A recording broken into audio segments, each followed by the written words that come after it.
અંબાજીમાં મૃત્યુ સમજેલો વ્યક્તિ જીવતો નીકળ્યો હોવાની ઘટના સામે આવી છે। અંબાજીના કુંભારિયાની આ ઘટના સામે આવી છે। અંબાજીના કુંભારિયામાં સર્જાયેલી ઘટનાએ લોકો વચ્ચે ભારે કુતૂહલ સર્જાયું છે। શક્તિપીઠ અંબાજીમાં કુંભારિયા જૈન દેરાસર જવાના માર્ગે એક નાળામાં કોઈ અજાણ્યા પુરુષનો પગ દેખાતા મૃતદેહ માનીને અંબાજી પોલીસને જાણ કરવામાં આવી હતી। ઘટના અંગે માહિતી મળતા જ પોલીસની ટીમ ઘટના સ્થળે પહોંચી હતી અને તપાસ હાથ ધરાતા નાળાની અંદર પડેલા માણસને બહાર કાઢવા માટેની કાર્યવાહી હાથ ધરી હતી।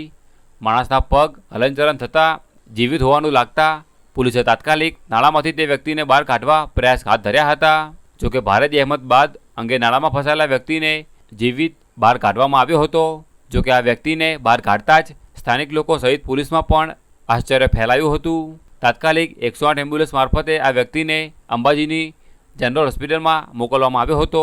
જોકે આ વ્યક્તિ નાળામાં કેવી રીતે ગયો અને કેટલા સમયથી અંદર હતો આ બાબતે કોઈ પુષ્ટિ થઈ નથી। જોકે આ વ્યક્તિ અજાણ્યો અને અસ્થિર મગજનું હોવાનું જાણવા મળ્યું છે। ઠંડીથી બચવા નાળામાં ઘૂસ્યો હતો તેવું મનાઈ રહ્યું છે। આ ઘટનાથી સમગ્ર પંથકમાં ચકચારી મચી ગઈ છે।